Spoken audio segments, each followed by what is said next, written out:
Wait. Before we start, just want to make sure we're clear here. While this podcast talks about sobriety, mental health, and addiction, it is not meant to replace professional medical advice. Welcome to Sisters in Sobriety. I'm Kathleen. And I'm Sonia. And we're ex-sisters-in-law, brought together in marriage and bonded through our sobriety journey. Join us as we talk sobriety, addiction, and everything in between. You're in for quite a ride. And our Substack is buzzing with amazing content, from creative mocktail recipes to insightful courses and reflective exercises. There is something for everyone.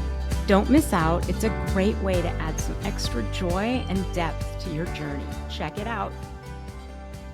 Welcome to Sisters in Sobriety. Today, our guest is Dr. Daniel Hochman, a board-certified psychiatrist and founder of Self-Recovery, an online recovery program designed to help people address addiction in a more flexible, private, and psychologically informed way.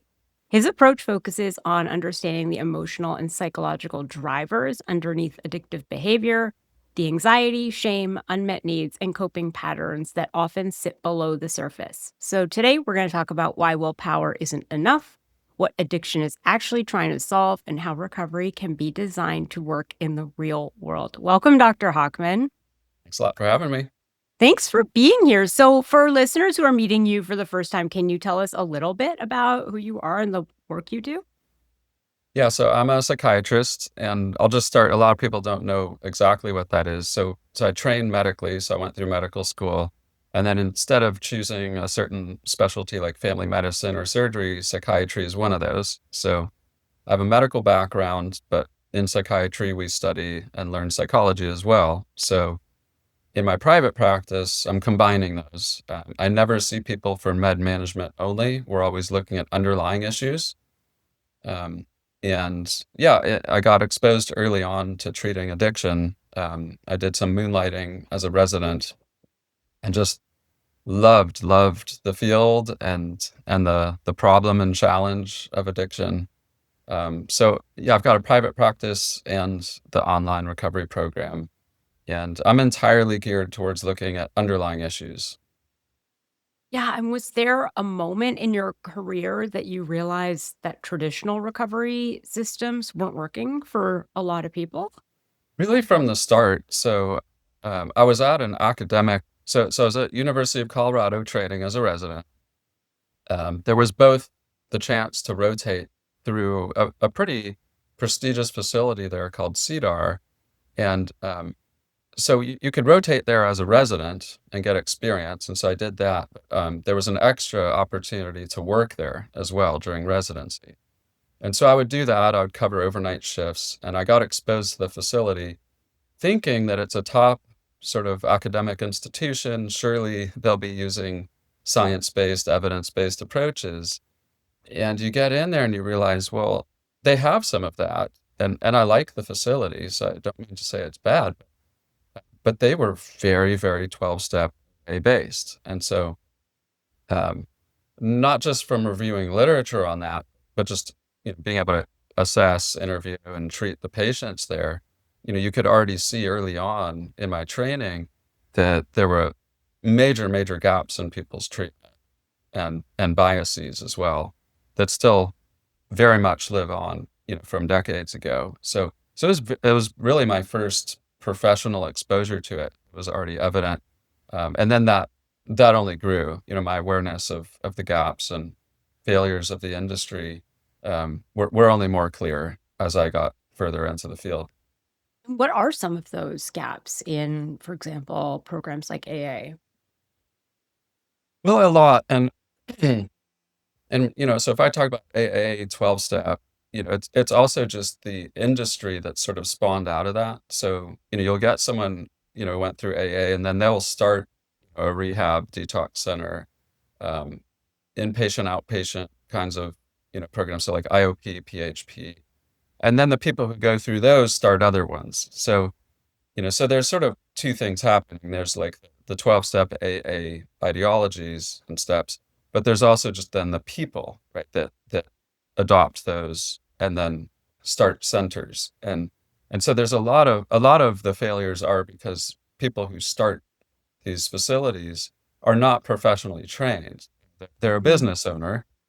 They went through their own journey, and they do know a thing or two, but they know their particular journey, and then they jump straight into the business, rather than having, 10, 20 years of experience professionally, treating thousands of people or reviewing and, combing the literature. It's just not going to be the same. So that's not even just to say, whether it's AA or not. That's just a lot of people who are running facilities all over are just not properly trained.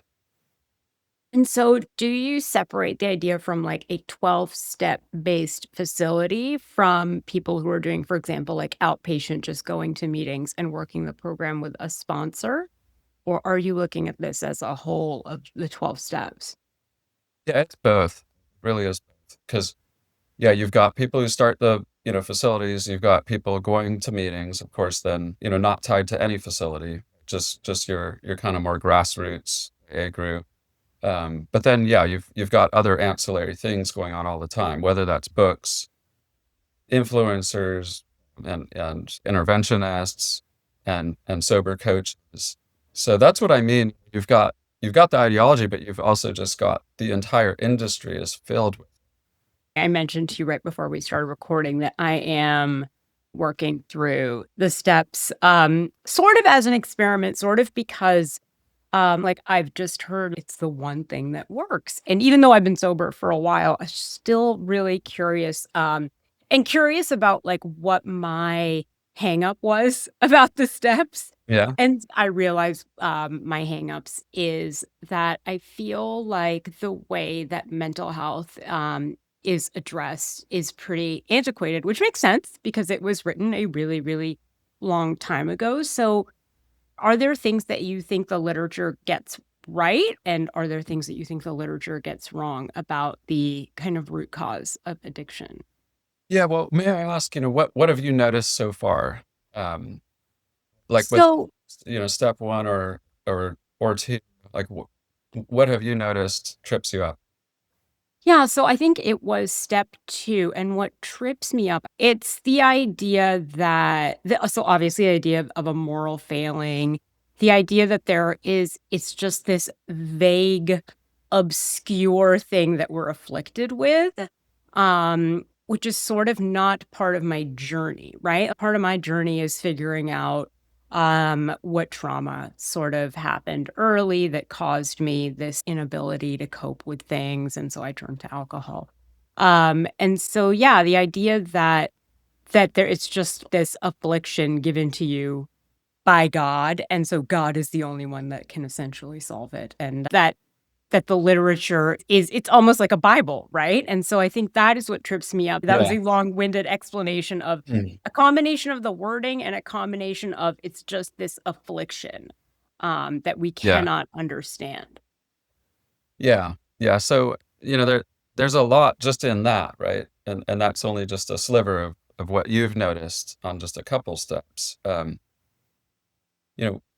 totally fine getting past, old verbiage. That Mm, that I can be, generous to. I can also be generous to how they describe things if the people leading groups or sponsors are adaptive and can sort of interpret correctly. So yeah, you asked earlier, are there particular things or steps?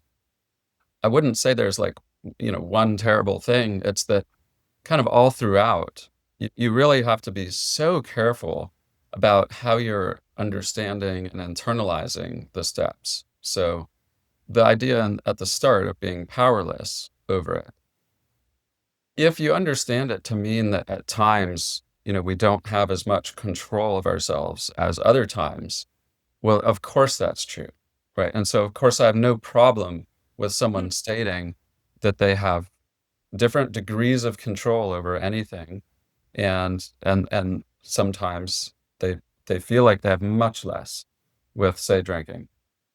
Um, but you have to be careful about how you think of that. So I'll give you examples of what I mean.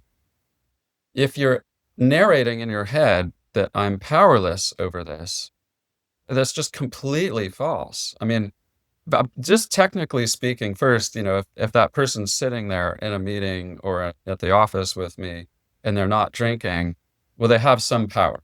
That they're in some setting where they're not going to drink, and they'll say, "Oh, well, yeah, of course I'm not going to drink here, but okay, then what about here and there? And there's other places they may not drink, right? Um, or they have places that they do get sloppy with and drink, not all the time, right? Maybe it's a few bad weeks and then a better week or so on. And so you can help people realize you actually have some degree of control. And so to just state outright that I don't have control and I'm resigning to an external, we call locus of control, that's just inaccurate. But it's not that I'm picking on it for being slightly inaccurate. It's because it completely ruins the way we think of ourself. We call object relations theory. So like that there's an outer world that's acting upon me and I don't have it in me. I don't have the agency to control myself.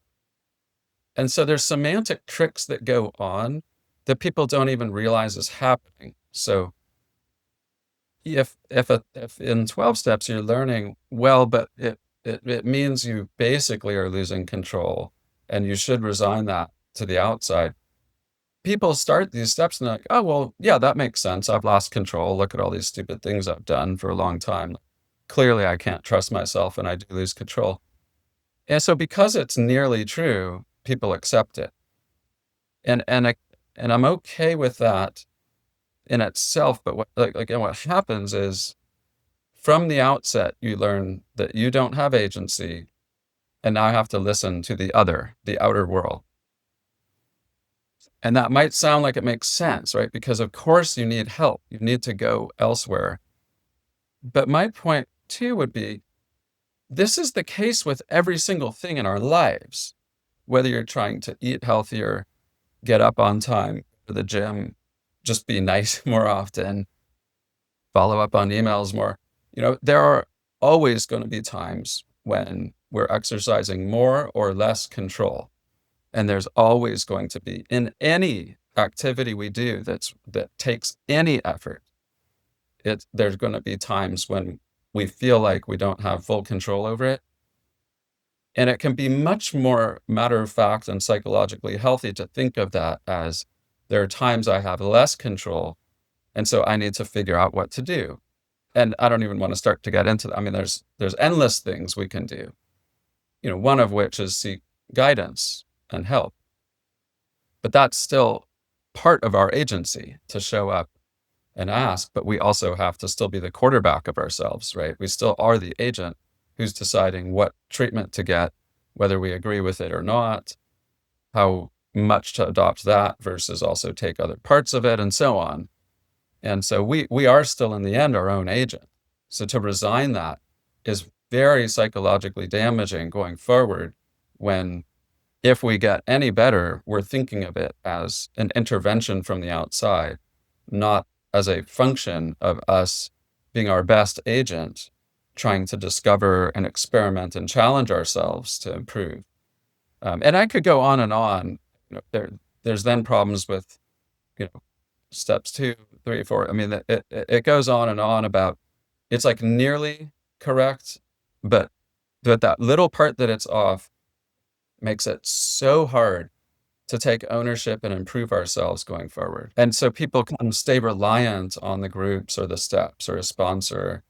And going forward, there are a lot of problems with it.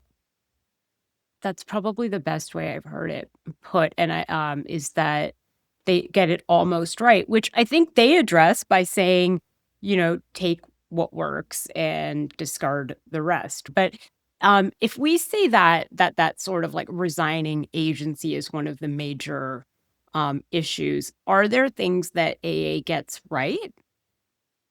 I would say most of it. It's even in that, it's mostly right before we even go to other steps, right? I mean, it's mostly right that we lose control of ourselves. There are parts of that make sense. I'm okay also even with, the spirituality of it, right? To turn to something higher or greater.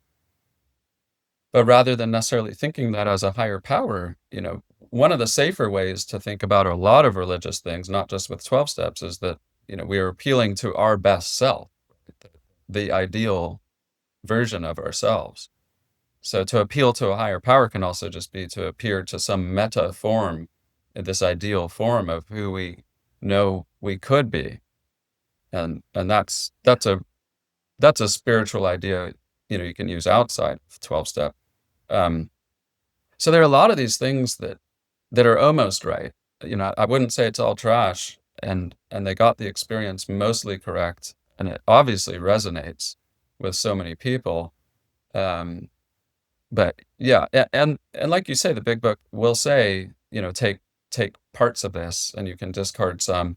The big book also allows for people to be on medication, but the part of the problem is that it's not an organization, that has a real sort of infrastructure to it, right? Where the book can be reformed, right? So like in religion, we can reform religions and adapt and form different sects that are updated with the time. So that's called a reformation, right? And so religions, have gone through that, in large part.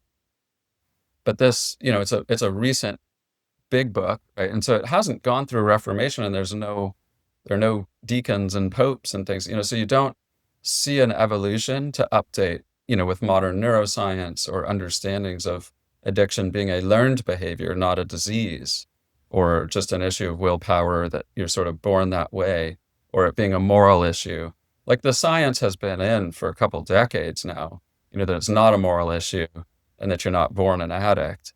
And yet, these things are propagated through there, but there's no reformation. So, I really don't fault people who put it together or try to follow it.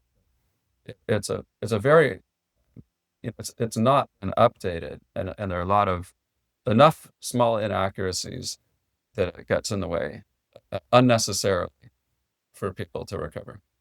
It seems like what we're talking about is that they don't really address the underlying drivers behind addiction. And so, in your experience, what are the most common emotional drivers behind addiction? Yeah, well, I'll start by giving it credit. They try to describe it as a spiritual or moral issue. And again, that it's almost right. And for some people, that may resonate entirely, because I've done all these screwball things, and so like I'm a bad, wrong person. So I'm on a bad spiritual path, and I need to rectify that. And so that is, I would count, like mostly true. But imagine how wrong your path and effort can be if you think the way through that is simply to just squeeze harder and be more spiritual and moral. That's not a place to put our energy. That's like telling someone, just do better or just try harder. In psychiatry, like I would never be found telling a patient, not because it sounds rude, but because it's not an action. You can't, there's nowhere to place that effort to just try harder. Instead, that needs to be broken down into, actual ideas. So if you're trying to fall asleep, and then, doctor tells you just try harder to fall asleep. It sounds mostly true. It's just that there's nothing there in it for that patient to just try harder to fall asleep, right? Sleeping is not amenable to just trying harder. In fact, it's paradoxical, right? And so to try harder at sleep is not a thing, is a thing to say, wind down earlier and place cool and dark, and so you can apply some energy and effort to those sort of behavioral things. There's of course then underlying issues to look at with sleep, and so to switch to that, you say, well, so what are some of those underlying things? Yeah, instead of leaving it, when you leave a problem vague, then the answer is vague, and it will be always very frustrating, because a vague answer will never take you there. And you're just going to drive yourself crazy and blame yourself. And that's also what happens with the 12 steps. So instead of just saying, I need to be more spiritual or moral, you need to break that down. So what does a person mean when they say, I need to be more moral? Well, now I need to look at internal conflicts. Okay, now we're in the world of psychology. So why am I doing something that's bad for me, bad for everyone around me, bad for my body?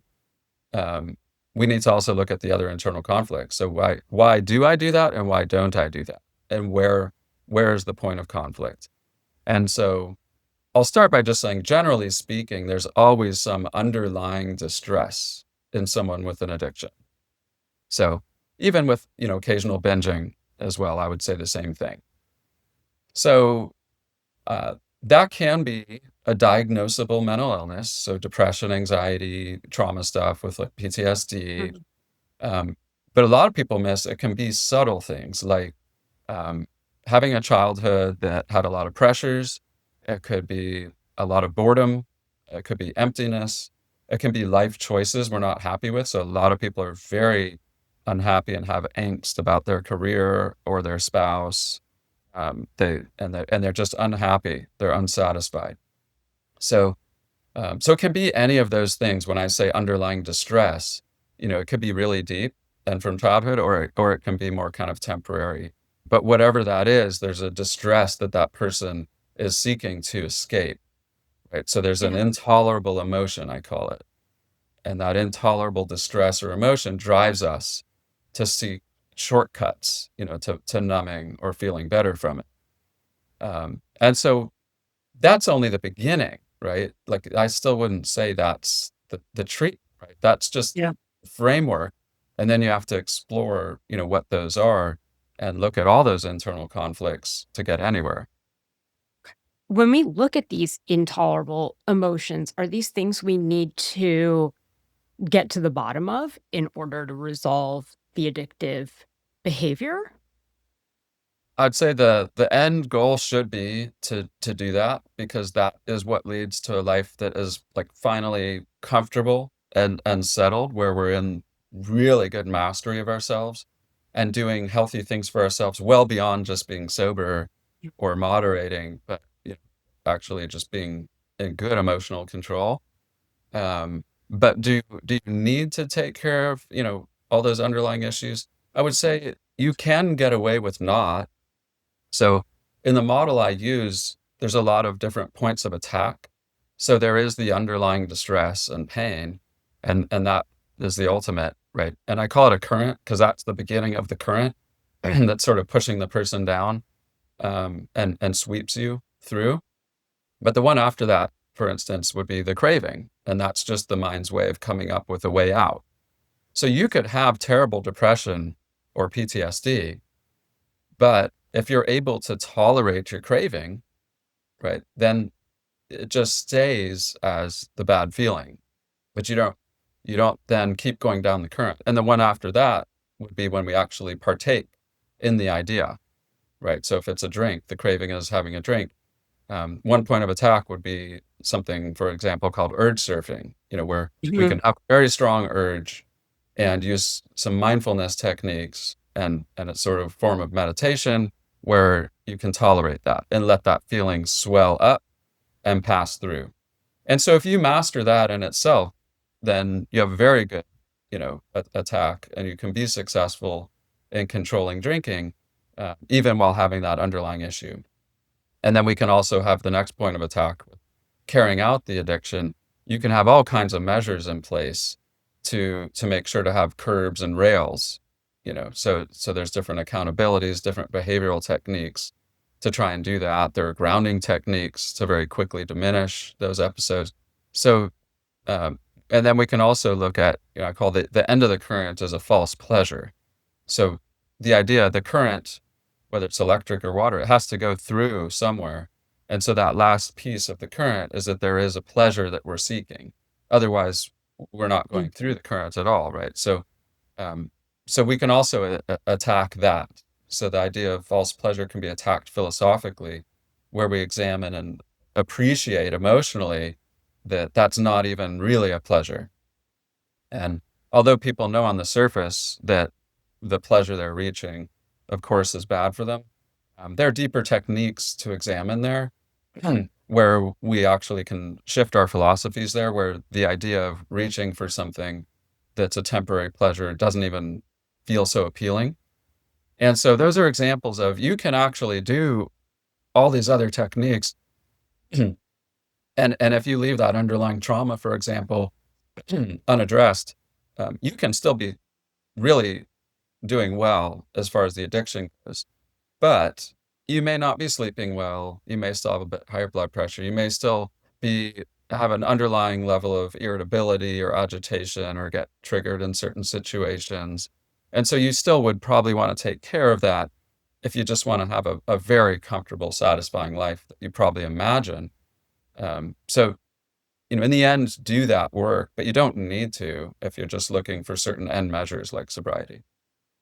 I would say too, the first several years that I got sober, I didn't do that work. I really just worked on the behavioral modifications, and then I sort of looked at that work as emotional sobriety. And so, let's say that getting through the cravings and the urge surfing, I think, are really important at the beginning, especially of sobriety. If we look at that as sort of behavioral modification, would you undertake that deeper work with a therapist, with a psychiatrist, with a psychologist? Like, how do people start even the idea of undertaking that work? Yeah. Well, one point we were kind of making is, you don't need to start with that underlying pain. So, like in the program I put together, I don't start there, even though that's chronologically the first thing that Yeah. happens in this current, and you kind of want to shut the faucet off, or else Yeah. you're kind of always lapping it up and doing damage control. You actually don't want to start there because you need to first have a fighting chance where you've got your footing under you. You have ways you can emotionally regulate. You have different techniques and measures in place. So you've got your footing, you kind of have a plan, and you're slowing that current down. And then you can take on, the big bad beast. And so we can't take that on when we don't feel that preparedness for it. Just like any challenge or story or video game, you go take the big bad beast on, once you've sort of equipped yourself and you're more familiar, you're prepared, and go into that more confidently. So I don't start my patients going straight into the trauma. That comes a little later. Um, so yeah, then, but hey, how do you do that work? Well, it's a complicated question because yes, theoretically, if a self-help book or most therapists did that really well, then those are just very good, obvious options. Why not just start with the self-help book and then, maybe even 5 or 10 of them will close the gaps and do the trick. The data says that that's probably not going to do the trick. And, also even for therapists, that a lot of people are going to go into therapy and get something called cognitive behavioral therapy, CBT, and that's usually not going to do the trick. That's a very logic-based form of therapy, um, and it seems evidence-based because there's a lot of studies showing some effect, but it's usually not going to address real underlying issues. It'll usually identify what they call a core belief, but it usually doesn't work at resolving the core belief other than to say, if you believe I'm unlovable, that I'm going to list 10 reasons now that I am lovable and re-rate, my depression. That can work for a little while or for minor levels of depression or esteem, or if you're in a really good marriage now, that can work. But for most people, that doesn't either have a functional improvement or a very lasting and settled improvement if there's still that lingering doubt inside about our, say, you know, security or lovability. So that's just an example of that's why I say it's complicated. You really have to navigate that with someone that can take you all the way down into, the kernel of what's happened. And so there are different, deeper forms of therapy to be able to do that. And most people don't ever do that. And like I said earlier, it's not just 12-step, it's a lot of therapy too. If the answer is vague, it's going to leave the patient working on it vaguely and then very frustrated, why they can't get out of their depression because, I'm just supposed to keep reminding myself of why I'm actually lovable. And then when it doesn't work very well, there must be something wrong with me. I must be that depressed or that broken. And so then they don't improve. Mm.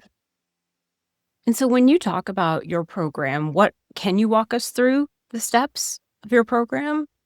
Yeah, so the model I laid out for you are the modules for Mhm. self-recovery. So they don't go through in this order, which is not necessarily important for the sake of explaining, but there's there's a whole module on underlying pain and distress. And so we look at all of those, the ranging from, if there's deeper trauma, and there's a whole trauma unit in there. But then there's also sections on the boredom. There's sections on dealing with relational conflicts, of course, on like security. A lot of people don't realize they've got angst and irritations about the past and present. And so there's a lot that deals with how to accept things. But there are a lot of nuances there around like accepting it in a truly healthy fashion, not just resigning or giving up. And so people often need guidance on what that means. So there's a whole module on that underlying pain. There's also then a whole module on dealing with the cravings. So urge surfing, like I had mentioned, would be one part of that. But there's a lot of techniques there. And then there's a module on what to do about when you do carry out the addiction and how to ground and regulate, and different measures to put in place. And then the last one on false pleasures. And so there's a lot of Eastern tradition in my treatments. So people are examining their philosophies, how their beliefs arose to begin with, how they're thinking of themselves in relation to the world around them. And so we're cleaning up a lot of philosophies so that they're grounded in reality. And a lot of old Eastern tradition actually gets it pretty right and matches, what we can confirm with modern neuroscience. So that's embedded throughout there. So the modules go through each of those components of what I call the current. And then there's also an additional module that takes you through health, because a lot of people, when they take care of these components, they've designed a life around trying to seek pleasure. And so a lot of people, when they reach sobriety, they're finding pleasure and trying to replace it with other things like the gym, work, or just something new and exciting, right? And it could even be really good hobbies. But still, when the idea is that I'm going to seek pleasure to deal with this underlying distress, that's still, you're kind of on the wheel always. You're never quite settled. You're never quite secure. And so there's a whole health module that goes very deep into like, what are we to do with ourselves? Then what is the point? People are left with this question. If I'm not supposed to, go seek pleasure or feel good every day, like, what am I supposed to do? And so there's a module on that goes very deep into that. And it's spiritual, but not religious in the sense that, it's entirely secular. So we can be very spiritual, without necessarily ascribing to the supernatural. They're amazing kinds of philosophies and ideas to ascribe to, that are just as is. They're around us, and they're just statements of fact. So the program takes people through, from the surface all the way down, to the core of what's happening in a very gentle, guided fashion. So it's done, professionally.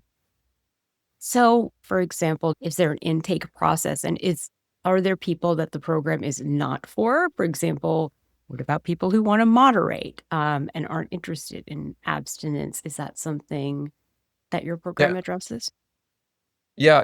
I'm really not big on that. I don't like for that to interfere anywhere. Some people want complete sobriety. Other people just want to have much better mastery over themselves. And that might mean drinking a little bit regularly. That might mean, drinking on certain occasions. I am all about having a person understand for themselves who they are and what that's done to them and navigate that. So all I'm doing always is just helping someone. I'm teaching them how to learn about themselves with the guidance of, psychology and everything we know about human behavior. But that person gets to decide in the same way. Mhm. If, we could look at any issue, like you could say, overeating, so people even use it for that. So I should say too, it's not just for drinking, it's for any bad habit where we're doing something that we don't really want to do that much of. So people use it for overeating, even shopping, because there's still a regulatory experience to that, right? To be able to refrain and not partake in everything that the mind comes up with. So yeah, it's a totally appropriate program for whatever degree you're looking for, and also any kind of habit that you turn to that is not good for you. Because the underlying current and process is going to be there still. Um, and yeah, as far as intake or anything, yeah, it's I should say it's on demand, so you can just enter the program and you work through at your own pace, all privately. And so there's no like live assessment. And for that reason, yeah, if you really need yourself diagnosed or you're looking for medications to be prescribed, the program does not do that. The program's entirely psychology based and on demand. So it's for people looking to explore themselves in that way, and address it deeply finally. But yeah, there'd be no prescribing in there. And while there are groups, so there is a live component that's it's free and optional for people in the program. Um, it's not going to be individualized, medical treatment. So also, who it would not be appropriate for would be people feeling like they need a medical detox. So, if you're drinking too much and you need to, get a professional, detox, we don't do that at all. Yeah. And where does medication fit in general with addiction and treatment of addiction? Well, you can probably tell, I think, in the end, it has to be this psychological growth and Mhm. challenge for ourselves. But having said that, one of the most underused medications in all of medicine, not just psychiatry and not just the addiction field, is Antabuse, which is disulfiram. Um, and so for people listening who don't know what that is, basically you would take it in the morning, and if you don't drink, it's just sitting there and it's not doing anything. But if you do drink that day, it causes a bad reaction pretty immediately. So what it does is it blocks the enzyme that the body would normally use to detoxify alcohol. So when you have even one drink, you build the sort of acetaldehyde up very quickly in your body, and you get flush, you get upset stomach, heart rate goes up, and you might just feel really uncomfortable, sweaty, and and so it's an uncomfortable, quick enough reaction. We call it an aversive treatment. So the idea is, well, I can't drink because I took the antabuse in the morning. And while for some people that's like, well, I don't want to take that, that sounds Mm. awful. Um, Patients absolutely love it. And so I describe it like, we have a devil and angel on our shoulders, right? And so in the morning, normally we want to do really well. And so this is a way of like self-care, self-love. So imagine, if you had someone else who cared for you so much that, in the morning, they were going to help encourage you and remind you that, here are your values and don't you want to do well today? There's a way to do that with yourself. So it's a way to, and again, the agency is really important to me, right? Mm. That I'm my own agent. I am going to take this medication to ensure that I don't screw up later because life is hard. I'm gonna have a bad day at work or my family's driving me crazy or something. And I want to make sure when that time comes, which is predictably going to, that I can't drink. Even if I start to, I can't keep drinking. And so if you take it in the morning consistently and you're compliant with it, you will not drink. I mean, it's Yeah. near curative. The trick is just that you have to take it in the morning, and so, you need to have it prescribed by someone that can help you understand psychologically how to think about taking it so that you actually wanna take it in the morning. It's not good if it's like a battle, and it's like, you begrudgingly take it in the morning. Of course, you're not gonna keep doing it. But also the thing that people really love when they start taking it is that the decision's out of their hands because there's a huge amount of toll and decision fatigue that goes on in addiction where it's later in the day. Should I drink? Shouldn't I? Should I grab something on the way home or not? Or should I start drinking with dinner or not? Is tonight that kind of night? Or who am I going to be with? How much? And so it's just this constant energy drag. And so if you take this in the morning, that's just out of your hands. Um, and and people really feel, very unburdened just by that part of it. And when you compare it with naltrexone, which seems to be getting more popular, how do you compare it? Well, they're totally different mechanisms. So naltrexone is to help with both the craving and the pleasurable feeling of drinking. Um, because it's blunting that dopamine response, it does both. Naltrexone, I would say, doesn't work as well or as strongly as most people are expecting, because it's often kind of marketed or sold as like a really robust treatment. Yeah. One of the things we track in medicine is called an NNT, number needed to treat. So it's 9 for naltrexone. So you would need to treat, 9, or let's just round it, 1 out of 9, 1 out of 10 patients will improve with it. But but the improvement is not necessarily like a full 180. The improvement might be actually quite minimal. So if you're drinking 5 drinks, maybe you drink 3. So for the person who it's benefiting, that's a huge change, and that's really good. And it is a very safe medication. So I would encourage people generally to try that, and see if it helps.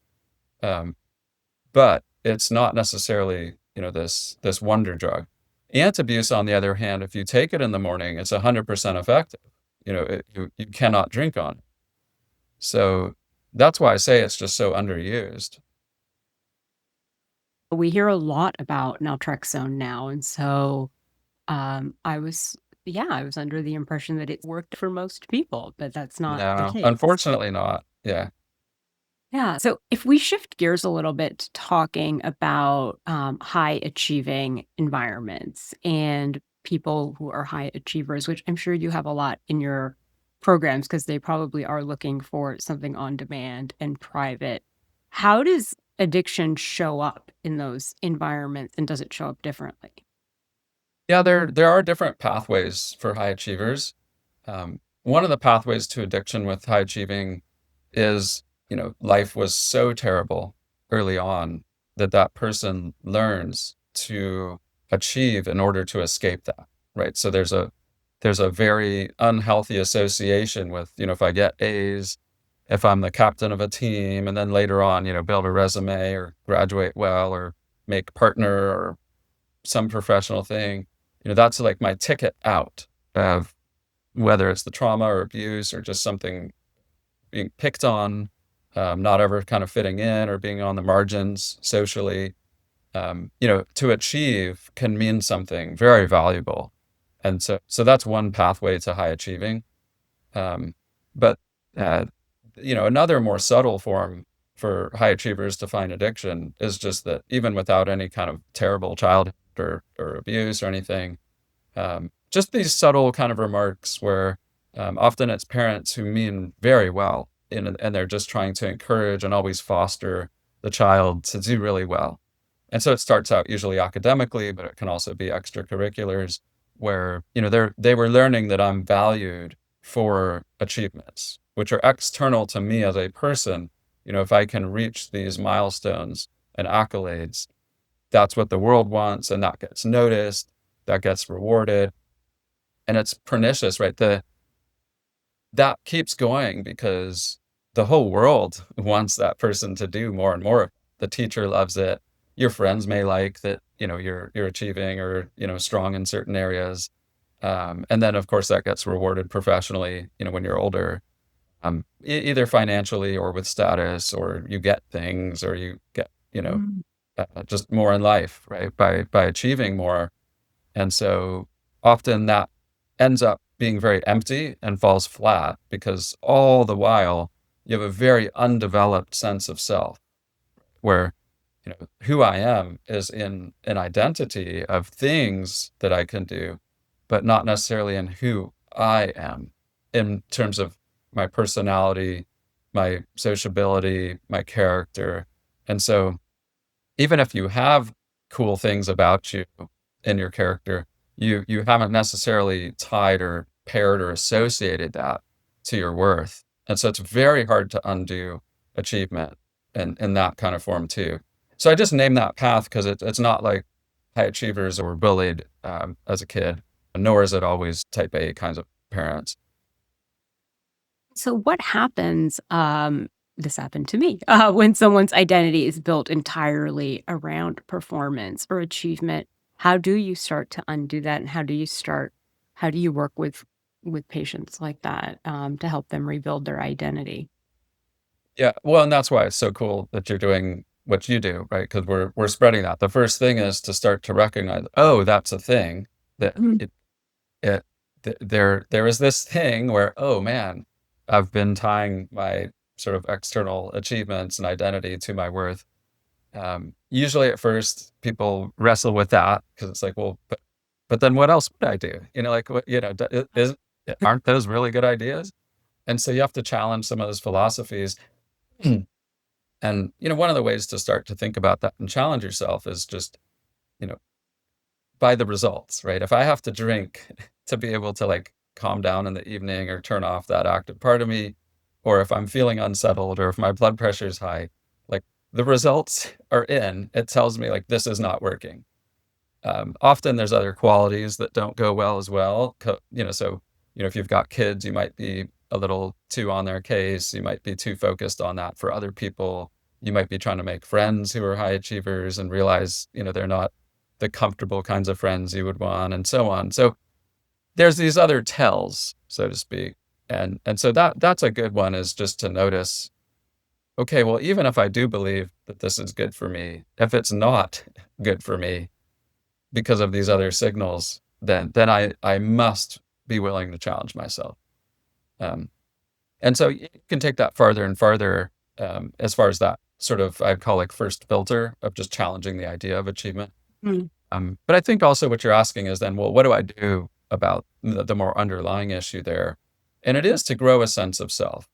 And it's usually not as daunting and full of like such dread as people think, because the idea of like, now I'm going to grow myself as if I like have never done that before is not really the case, right? So, if you're an adult, you've still got character to you, and you've still got things about you and quirks and characteristics.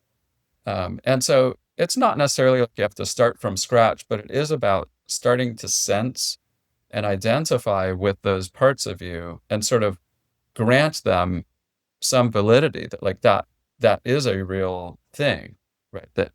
That's just as real or more real as your degree or your, profession. And so that's where it can start. But yes, it does have some wounds in there too, because um, although they're, professional might still have a certain kind of sense of humor and they know they like chocolate a lot. Um, that there is still this idea where, because you've always tried to do these external things, life has been oriented around achieving in ways that are very popular and well Yeah. received, right? And that sounds fine, but what is it in place of is the damage. And it's in place of that person exploring themselves and discovering and experimenting, what do I really like? What really ignites me? What inspires me? What compels me? And so that's usually an undeveloped thing in a high achiever with addiction. So the idea would be to begin to sense those things and then not invalidate them, because they don't uh, meet a sort of high achieving sort of milestone. So if you just kind of want to relax on your deck, that might be something you enjoy, but it's sort of invalid, right? Because it's not an efficient or like productive thing, seemingly. So yeah, just getting into like birding or going on a slow walk might be something you really enjoy, but you kind of invalidate the experience. So it's about growing a new sense of self. So it's not necessarily totally reimagining your whole life, but growing senses and paying attention to them and exploring what that feels like. I think you're totally right. It isn't this daunting. It seems daunting, but it's actually, like, really fun. Like, I didn't have hobbies until I was, like, 38 and when I quit drinking, and so all of a sudden it was like, "Oh, this is really cool." That is Um really cool. And Yeah. there are advantages too. Not that we would design it this way for a young child to like to encounter it in this order. Yeah. But Yes. to be in your 30s, 40s, or older, and you kind of get to be a child again, but with your current sort of wisdom to say, okay, well, here's where I live, or you know, if you're learning what you like at 13, it might still have to do a lot with what your peers are doing and what's going to be cool. You don't find very many 13-year-olds who go birding, but if you're in your 40s, 50s, that's okay. And so it is kind of neat that you can explore yourself in a more freed up way, where we're not kind of trapped by, middle school social games. But also maybe we just know more about ourselves, even superficially, and we can kind of work with that or what's available or around us. So there are nice parts of it as well. Yeah, and the nice parts about, for me, being high achieving was that I got to sell my practice when I was 38, 39. And so then you have the time and the resources to do things. I mean, I don't know if I could look back, I would say, like, let me be a really successful alcoholic orthodontist. But in the end, it worked out really well, right? So Yeah. I'm okay with it. Yeah, and that's a very common pathway, to just have some early wins and success and Yeah. then kind of reinvent and transition. Yeah. And so, what is one small shift that someone that is thinking right now, like, I think that alcohol or whatever addictive behavior I'm doing is holding me back from being that best version of myself? What's one small shift they can start this week to create some momentum? I always like to think ultimately about, what we're even doing with ourselves.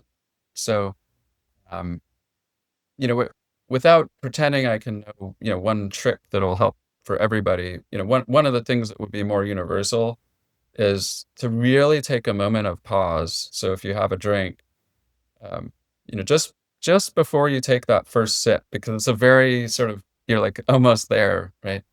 So you pick it up, and just before you have that first sip, just try and sense what's going on. And so I wouldn't even say the purpose of that is to then not drink or, put it down or spill it or whatever.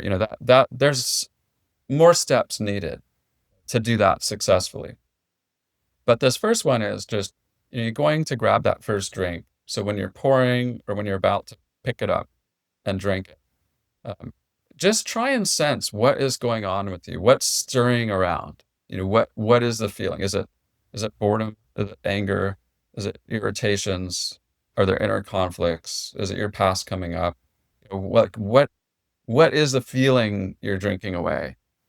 And if you can sense that feeling, then that opens up the chance to do then any of the stuff we're talking about. But if you just see it as this compulsion or I have a disease or it's my genes or it's born this way or Mhm. it's a moral issue, you are not giving yourself the opportunity to do it, to fix it in a truly productive manner because again, it's too vague. But being able to stop and just see, well, what the hell am I even feeling? What am I trying to do right now?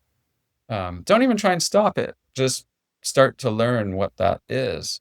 And that opens up the possibilities to get more and more particular because that's how you can actually productively deal with it when you get more particular.